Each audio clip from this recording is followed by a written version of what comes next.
Hey guys, what's up? Welcome back here to today's edition of Intuitive Angling, and really appreciate you guys coming by the channel to check today's video out. And guys, today I had a subscriber that sent me a comment. Basically, he was going through he was having an argument with this pro spotlighter, and the spotlighter was talking about, yeah, we just need to go back to dugout canoes and cane poles. Anytime that's their default talking point anytime somebody tries to educate somebody about the dangers of forward-facing sonar. So I want to dive into this a little bit. I want to, first of all, thank you very much for the subscriber that stood up for doing the right thing by addressing this guy. But I want to talk to and really address this video a little bit to those people that use these very weak talking points to try to defend the most destructive thing that's happened to bass fishing. So we're going to get into that today's episode. I'm also, guys, a couple quick things before we get started. I just want to let everybody know about the Get Ready for Father's Day sale SolarBat has got on my Signature Series sunglasses. Right now, you can get them if you get a pair right now at 30% off, including if you have a $98 purchase or more, you get a free pair of SolarBat safety glasses. So I'll put that SolarBat link in the description. Really appreciate you guys checking that out. Okay, this is another ongoing thing, and like I said, a lot of people, every time I do this, people are gonna, oh, another forward-facing sonar video, we're getting sick of it. It's like, but here's the thing about it: when you're seeing people exhibit bad behavior and destructive behavior, you don't just give up on them. You don't just like sweep it under the rug and say we're finished with it. You got to try to continue pushing people in the right direction and educating people, and that's what we do here on the channel. We try to educate people. We try to push them in the right direction. We try to teach them to do the right thing and get behind this movement to ban forward-facing sonar, which is the right thing to do. But inevitably, what happens during this whole discussion, since this is sort of the spotlighting central here at Intuitive Angling, the big thing that you hear, and you can read through my comments and see it, guys, that it's like anytime somebody talks about it, there's always some dudes that come on there. Randy, let's just go back to fishing with cane poles and bobbers. Get rid of your trolling motor, get rid of everything, just get in a dugout canoe and, go out there with a spear and go fishing.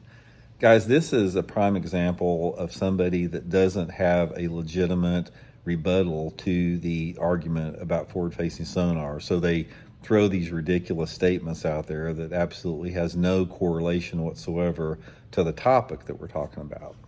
Now, when we talk about this, and I've got to reiterate this because some people are very thick-headed and it just doesn't get through their skull, so you got to keep repeating it over and over again, is we've talked consistently on this channel about setting a baseline for technology. Now, this baseline is very important to maintain because once you have a baseline as far as how you operate within a specific sport particularly, then you can concentrate on perfecting the art form in other areas. So in fishing, for example, the baseline that most people are comfortable with are just a traditional thing: a bass boat, a trolling motor, some type of simple electronics to tell you how deep the water is, and just your fishing tackle.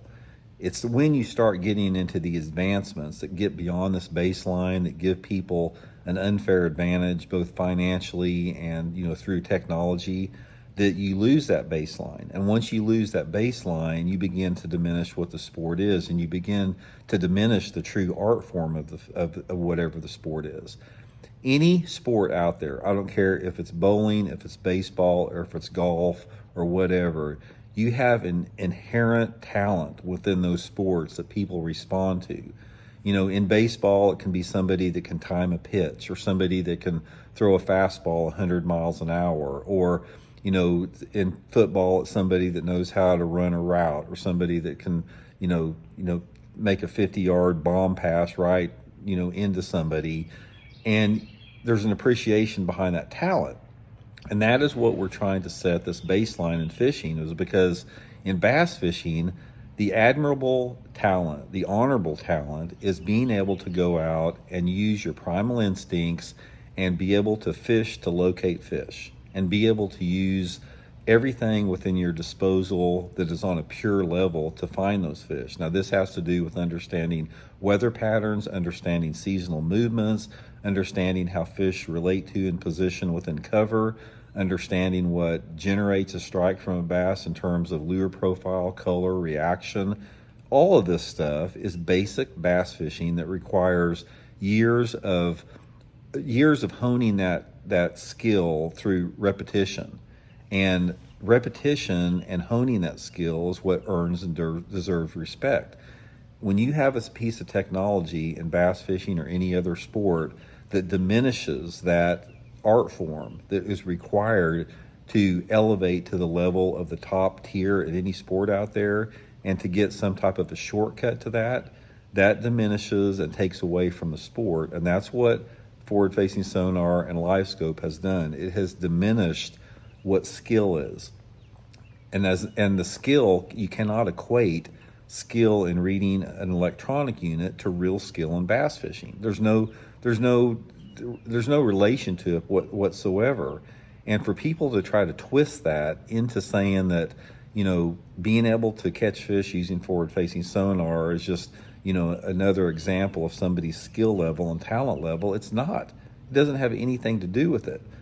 Because fishing on the fundamental level will always be this unknown and the mystery. That is what it is. And once you take that away from bass fishing, once you remove that from bass fishing, you've effectively have removed what bass fishing is all about. It's just completely.